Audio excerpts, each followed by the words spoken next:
Hello everyone, this is Teresa Rich from Reflexology UK, and I wanted to bring in the lovely Sandra Poppema.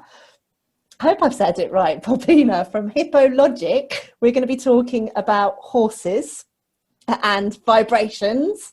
This is a really important time for me at the moment because I love being around people that are coming from a high vibration, and Sandra is one of them, even though she's completely off the spectrum of what I deal with. You know, I'm to do with therapies and all these lovely, beautiful things. And she's into beautiful things like horses. And she's based in Canada. And I thought we'd talk about vibrations and how animals, how they sense things and how we sense things and all those sorts of things. So welcome, Sandra. Do you want to let us know a little bit about yourself before we carry on? Sure, yeah. Well, thank you for having me. I'm really excited about doing this conversation with you because we talked about this before. What I do is I help horse people connect with their horses and help them understand their horse better so they can enjoy a relationship that is built on trust and on mutual understanding and also on friendship. So I'm really excited about helping people with their horse and so bond with your horse in training. Okay. It's really funny because I'm live streaming this and I'm not sure it's in sync with what I'm talking about, but it doesn't matter. We're here. We're going with the flow. So I wanted to talk about how because vibrations are really important at the moment, there's lots of things going on in the atmosphere, people acting out differently. How are animals and horses reacting to the current situation, and how is it helping people? You know, how are horses being able to help people? Yeah, it's difficult to take it that broad because so I can only answer this question for myself and what I have seen. I've seen horses and I think all animals and also humans are influenced by the energy of other people. If you see somebody who is in a really bad mood, it's kind of hard to keep your own vibrations up. Horses really strongly react to a nervous vibration because they are prey animals and they see if you are stressed. And it can be stressed because of your job or something like not a danger in the moment, but you're stressed. They feel that and they react to it because that's always the days that your horse won't listen. Well, what he's basically doing, he's just reacting to the energy you are sending out. So one of the things that can help your horse is make sure that you're grounded before you enter the barn. And it can be as simple as just a few breaths, and just be in the moment so you can be in the moment with your horse. I think that's the most beautiful gift you can give an animal, instead of just bringing your frustrations and your lower vibration energy and then go home like, oh, I feel so much better, not realizing that somebody else took on that energy. Wow. Yeah. So basically the horse, if you're stressed and you think, okay, I'm going to ride my horse now, and I will feel really good afterwards. So you've had your time with your horse, you get off the horse, and you go home and you feel really good. How is that horse left with your stuff? You said they're really sensitive with their nervous system. How does a horse deal with it? That is so difficult to answer. I never asked the horse. I don't know. I think it depends on the horse. I think some horses are really grounded, also because they are with four hooves on the floor. Some can be really grounded and let it go. I think others will take on whatever is going on in their owner's vibration, or the person's vibration that they connect the most, because it doesn't always have to be their owner.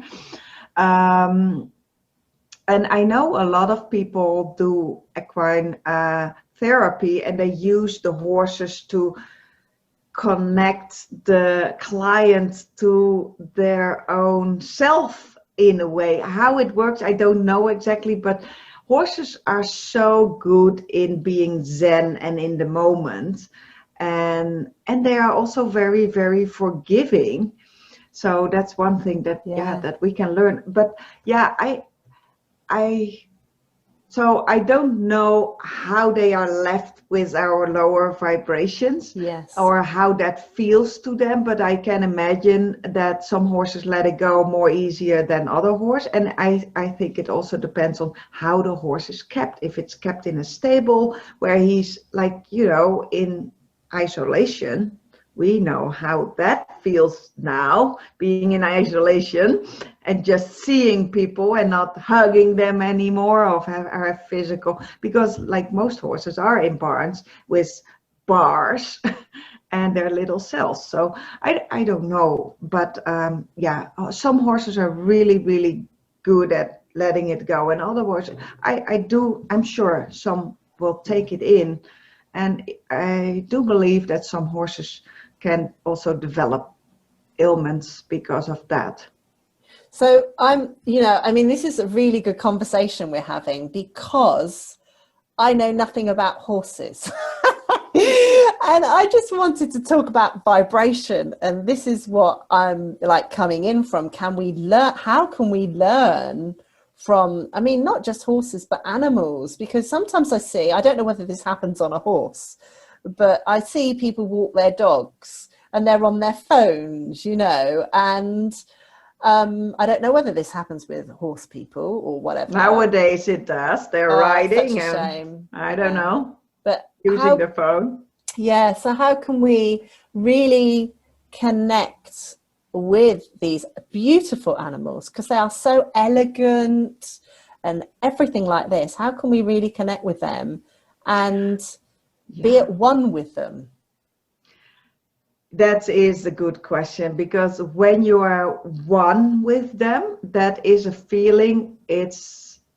I don't even have words for it, but it's an amazing feeling. And if you don't have to ride a horse, but I've experienced it in the saddle, but also on the ground. And when it almost feels like you're one organism. And I'm not always trying to do that. Sometimes I'm in my head. I forget to have that as a focus. But yesterday I was having that with my horse, and I was like, because I do clicker training, which is positive reinforcement, I'm like, oh, I'm so in sync, but she does this so well. I do want to reinforce it. So with a click and a treat, I disrupted that energy a little bit, but she came back to it. But it's something that you float in and out of. It's not like, okay, I'm going to ride, I'm going to be one with my horse and expect that to be for 60 minutes. It's like meditation. You have those Zen diamonds in your meditation where you really connect to a higher energy and raise your vibration, and then you fall out of it because your monkey mind reminds you of that, the chair is hard, and blah, blah, blah, or some thought interrupts it. So you can accomplish that feeling of being one, and I cannot describe it because you have to experience it and feel it, but you can't miss it. No. And I used to think when I was younger that experienced horse people would have this all the time because they have this feel for horses, but that soul-to-soul connection, that's really that you kind of flip in and out of. But the more you get it, and it's only like small moments in time, almost like the sparks. and then it's gone. But the more you do it, the more sparks you get, and the more sparks you get, then. I get it. I absolutely get it. Oh, And I good. really do get it. I really, really, really, really get it. And I'll tell you why I get it. Because I know that when I meditate and my head's going flicker, flicker, flicker, flicker, and I'm focusing on my breath, and then I go off into my thought and I come back to my breath, you know, sometimes it's so good and sometimes it's not so good. And I know that when I've danced in the past with someone, there are moments when there's such connection. You're in there sync. are moments when they're not. And I'm getting it now because it's the same with a horse. So in any realm of life, there are moments, even in reflexology, and it's so hard to have it 100% all the time, but there are moments when we are just being in our body and that connection is there. Yes, exactly. Because I don't want people listening in get the feeling, oh, I don't have that all the time. I only have that like once in a while. But that's life. You have it, and then it disconnects a little bit, and then you have it, and it disconnects. And one thing, we as humans can feel it. Like I have had foot massages and reflexology massages and back massages. And if the person is not into you or tuned into, it's like, okay, I feel like a piece of meat and the butcher is just preparing me for something. Or you have that connection that somebody really is there for you. It's the same with Reiki. You cannot give Reiki if you're thinking like, I don't like this person. Yeah. You have to connect. And I think horses feel that. I know for sure horses feel that. People feel that, even though we are sometimes like disconnected from ourselves. But if you keep that in mind, like how does it feel if somebody like rubs your shoulders that is doing that with attention, and somebody who's like, yeah, I have to do a shopping list. And I think that's I a difference. Get it. Again, I'm getting all this. It makes such a good. It does. Makes such a difference. When you're grooming a horse before you ride, that's always a good moment to tune into them. And even if it's like, a few breaths, like putting your hand on your horse and really say, I see you. Yeah. And be in that moment. That's the moment that you connect. That's the magic, isn't it? And it's the same when you give a treatment. It's not always all the techniques that you know. It's the moment when you're feeling all the detail on what's happening. You're using your senses rather than just being in your head and thinking, I'm going through the routine. And I think lots of therapists can sense when someone is there in that moment, and that's when they come away saying, wow, that blew my mind. And most probably the same with a horse. When they're in that moment with that horse and really wanting to be with that horse, not on their shopping list, that horse is going to pick up on that. Yeah absolutely. And I think the way that we experience the treatment when the therapist is thinking about other things or is really with their attention with you, I think that's the same way that horses experience if we are there with our whole being or just physical. Yeah, that's beautiful, beautiful. You know what? I think we're all exactly the same, whether it's a dog, a horse, a human. I mean, they're different hierarchies, I suppose, but you know, it's just that we've evolved as humans to have control. Well, I'm not saying control, but, you know, to take a dog for a walk or to take a horse, you know, ride a horse. But over evolution, who's to say why it was never the other way round? And we weren't the slaves that sometimes animals can be to owners. Yeah? Does that make sense? Well, that's what cats did to us, right? Yes. They say a dog has an owner and a cat has personnel. And what do they say about horses?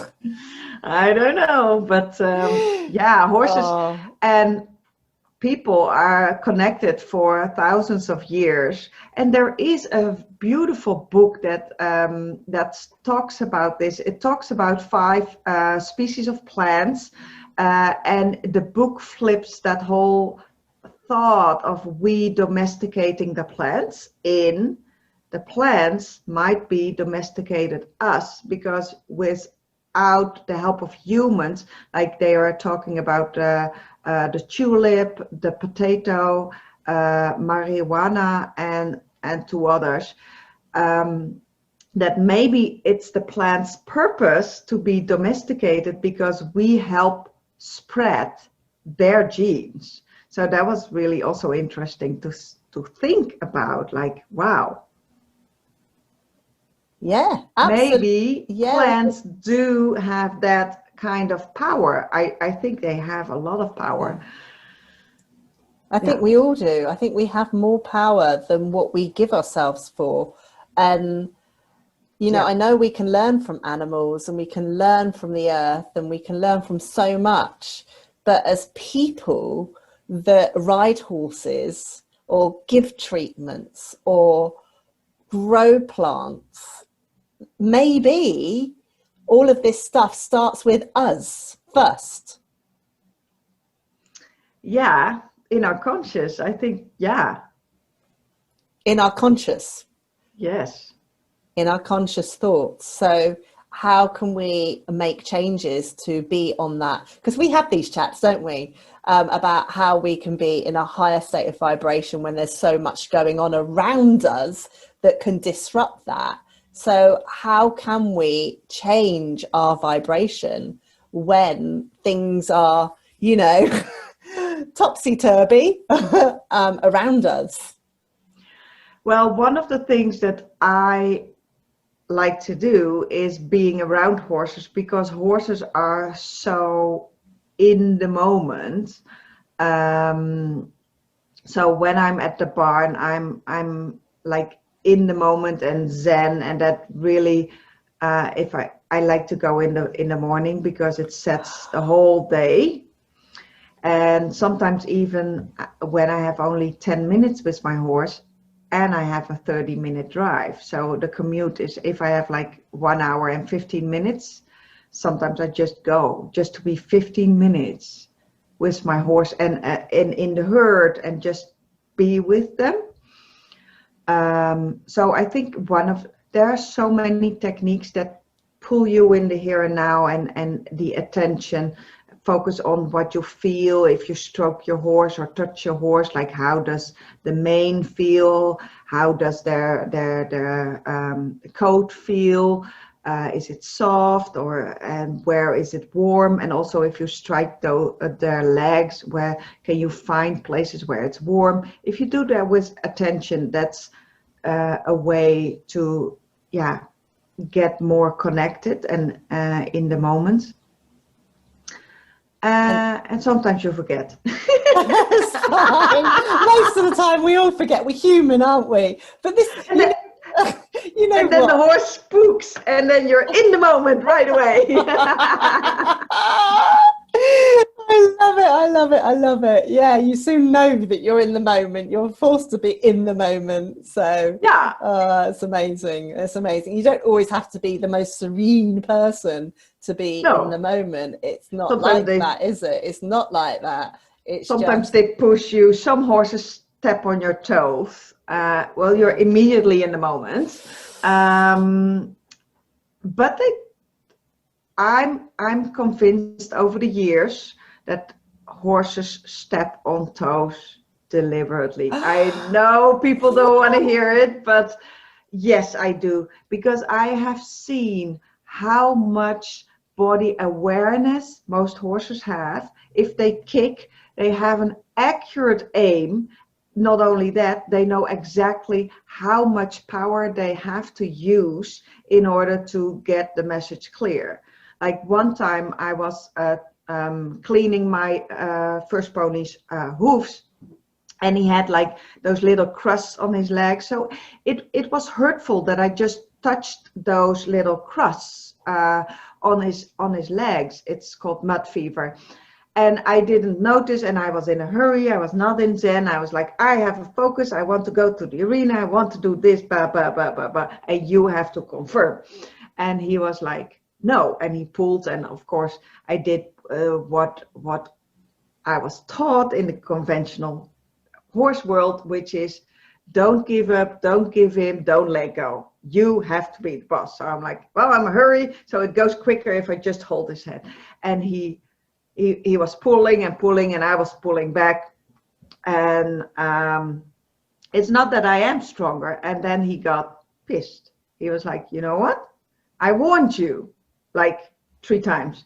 So then he just pulled quickly, and then he kicked me on my thigh. And it was so amazing because it was just hard enough to think, okay, I get the message. But it was by far not hard enough to injure me at all. But it was like that, and he was so accurate. He could have aimed for my knee, and I could have get really injured. But he just took like the flesh of my upper leg, and it was just like, bam, get in the moment. And then I'm like, okay, I don't have to do this way. I can do it another way. And you clearly have to tell me something. So, and then I listened, and then everything was just good again. And this is what I love about you, because you talk about listening to your horse rather than being in control. Do you know what I'm saying? And I think we can also listen to, as people, we can also listen to our environment, have an awareness of the animals around us, and have an awareness of the plants and the trees and everything. And you're very in tune with horses, and you work very, very intuitively with them, don't you? So tell me more. Yes. How you managed to do that rather than coming from a place of, is that the right word, control? Telling something. Yes. What to do, but treating it more as an actual animal that deserves respect. Like every human being deserves respect. Animals deserve respect. So you work very intuitively with them, don't you? Yes, and scientifically at the same time. So it's a balance. So what I studied intensely is how animals and humans learn. So we learn by either getting away from pain or moving towards pleasure. Pleasure and pain, those are the 2 motivators. So the conventional horse training is based on pain. We use spurs, whips, bits, and it all inflicts pain, and it's pressure release. And the release is more the relief, but they bring it to us as it's the reward. But it's not really a reward, because would you be rather rewarded by the taking away of pain? But then you have to inflict that pain or aversive in the first place. And that didn't really make sense. But people sell it in a way that it's normal, and if you don't know any better, you go along with it until you do that often. Like I was like really young, like 10 years old, and I just felt I wanted to ride horses and I wanted to connect with them. But the first 2 things you buy is a helmet to keep yourself safe, and the second thing is a whip, which is meant to inflict pain without, because it's a smart device, without injuring the horse's skin. Anyway, so that and as a young rider, you are just like the authority. You want the instructor to say that you're a horse person. You want the instructor to say that you're a really, really good rider, because you want to connect with the horses. So that's very important. So therefore, you listen to the authority that is up there and say, yeah, give more leg aid.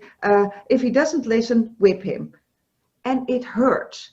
but you want that acknowledgement so badly that you do it. It's like, yeah, the authority says it, and then I do it, and then I do it to the horse. But when you do that long enough, there is a little voice in your heart that's saying, like, it doesn't feel good. They talk about friendship and they give you a whip. It doesn't really add up. And I was always like a little bit of stubborn person. So I decided to look more into, like, how can I ask horses more and let them say no, and if they say no, what happens? And I didn't really get good results because I caused a lot of confliction and frustration in my first pony. But when I learned to do it more on a scientific based way, that I was really consistent, I had a clear communication, and I was very consequent. The horses learned quickly, oh, I can say no, and if I can say no, then that's okay too. And there's something in it for me if I say no, and there's something in it for me if I say yes. So you need both, like your feeling and your connection and the techniques. I think it would be the same as, I don't know if it would be the same. I don't even know if this is a good comparison. But yeah, with reflexology, the more you know, people can do it intuitively. But if you know what happens in the foot and how it's connected to the rest of the body, that's the science, that's the knowledge. If you know how much treatments you have to do or how you press that point, yeah, do you inflict pain? Absolutely. And it's the same sort of thing by the sounds of it. You know, I guess, you know, this is just a conversation. Who knows where it goes? But, you know, I'm just like, if you're inflicting pain, you know, because you're trying to take something out, you know, I mean, you're wanting to be dominant, you know, with a whip, blah, blah, blah. I guess that's one thing. That's like inflicting your stress onto something else. And I guess it would be the same whether you do massage or reflexology. If you are taking out, you know, someone says they want firm, and then you go for hell leather saying, okay, I'll show you what firm is. You're taking your own stress level out on that body. So whereas if you're working with the person, the animal, it's all the same stuff, isn't it? If you're working with them intuitively, and not taking your stuff out on them, then isn't that what it's about? Yeah, for me it is, because I don't have a horse to work. I don't have to plow a field. I don't need transportation in the form of a horse. I truly have a horse for the connection. And I'm super interested in how horses learn, and I'm just drawn to horses, their energy, and I don't know, I loved horses before I could even talk. I don't know what it is, but yeah, for me, that's why I really like to bring the science in and say, like, and also at the same time, teach people to listen to the horse and don't be afraid, because what the conventional horse world always told us is your horse has to listen because he will be dangerous otherwise. And it was super hard to trust the horse. And that's what friends do. We trust each other, and we have to trust they say yes. And maybe they are saying no, and then we have to trust that that's okay in this moment too. And when you do that over and over, and have training and train your horse with appetitives, with things he likes, so moving towards pleasure, then your horse says, hey, I see you coming, that means pleasure, because that's how I associated you over time, because we're always doing fun things, and I get treats and I get things that I want.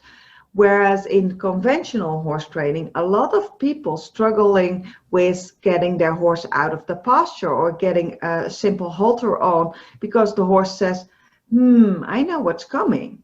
And I anticipate on that, and I'm just moving away from discomfort and pain because I know what happens as soon as I see that saddle, or before that, that bridle, or before that, that halter, or before that, that person in the pasture or in the field. So that's how they learn. And yeah, I get that. It's just totally a different approach. And I was just remembering a story when I was in, I cycled through Cuba many years ago. And, this was before it was more opened up.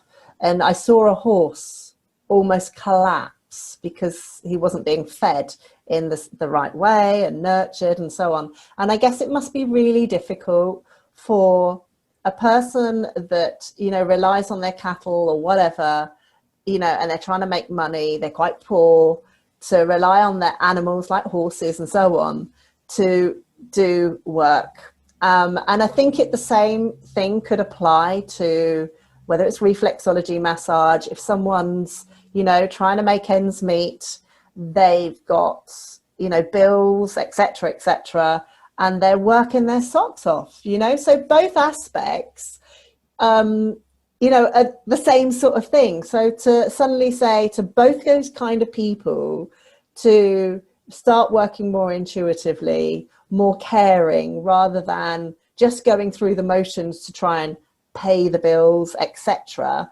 then it becomes, you know what I'm saying? I'm just playing with all of this. I think that if somebody is worried about their own well-being, like having enough money, having enough food, shelter, all those first requirements to live,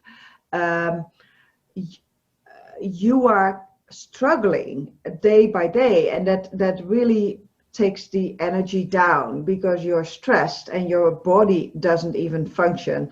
I don't know anyone with financial problems that is super relaxed and happy all the time. No. Because you need that certain level where the needs are met. And if you're underneath, so yeah, people who at that level and work with animals, or people like in third world countries and have horses for their job, I can understand that they are not in a situation to think about giving their horses choice because they don't even feel that they have choices themselves. No. But for in the Western world, where people have horses for hobby, for fun, I think it's lovely that we can play with the idea, like, what if the horse says no? Because that requires you to start that investigation. I've had, I can write like 10 books and I can talk like, I don't know, all day long about stories where horses told me or the person no, and then when you investigate something else, they are telling you. Like one day, back in the Netherlands, I was giving horse riding lessons, only private horse riding lessons, because I think horse riding is super difficult to learn, and I don't want like 20 people or 20 living beings plus me in one arena, like 10 horses with an agenda, 10 riders with an agenda, and then me with an agenda. Yes. So I like to have teach them in a private setting, private lessons. And one day my client, and she has this beautiful Lusitano stallion, and he was so lovely and energetic and gentle. And he didn't want her to get on in the saddle, and then he didn't want to walk. And I was there like stressing out. Okay, I'm the instructor. I'm supposed to tell her what to do. But I was also listening to my heart, and I was like, there's something wrong. There's something wrong. But I didn't know how to address that, because in my education as a riding instructor, they don't address that subject. It's like, okay, if the horse doesn't move, you have to make him move, like use your whip, do everything because you are the authority and blah, blah, blah. So I said to her, like, well, started asking questions. I said, this isn't good. And she said, no, this isn't good. I'm like, what do you think is going on? She said, I don't know. I'm like, so I started asking questions. Did you do something different today? And she's like, no. And how did he came out of his stable or field today? Everything was fine. I'm like, okay, well, just dismount and I will check his back. But I'm not a vet, so I was like at the same time very worried, like, oh, if it's something physical and I don't know about it, and what then? And I was in my head, but I was like, you know what? I felt at the same way because I was opening up to my heart, like, just follow your gut and see what happens. So we took off the saddle. I was investigating the saddle. I was investigating where the cinch is. That band to keep the saddle up. It's called different in British. Anyway, and I couldn't really find something. He was not sensitive. I was just stroking him. I'm like, yes, we'll see if there's some pain reaction. And then she said she had her beautifully custom-made saddle that was brand new and was made to his shape. And she found in the saddle pad, she found a piece of wood that had been sticking into his back. And when she found that, it was like a huge splinter. She said, I did do something different. I forgot. Instead of saddling him in his stall, I let him in the outdoor arena before a lesson, let him have a roll. I put the saddle on the old wooden fence, and when I took it off, probably a piece of wood was stuck in my saddle pad.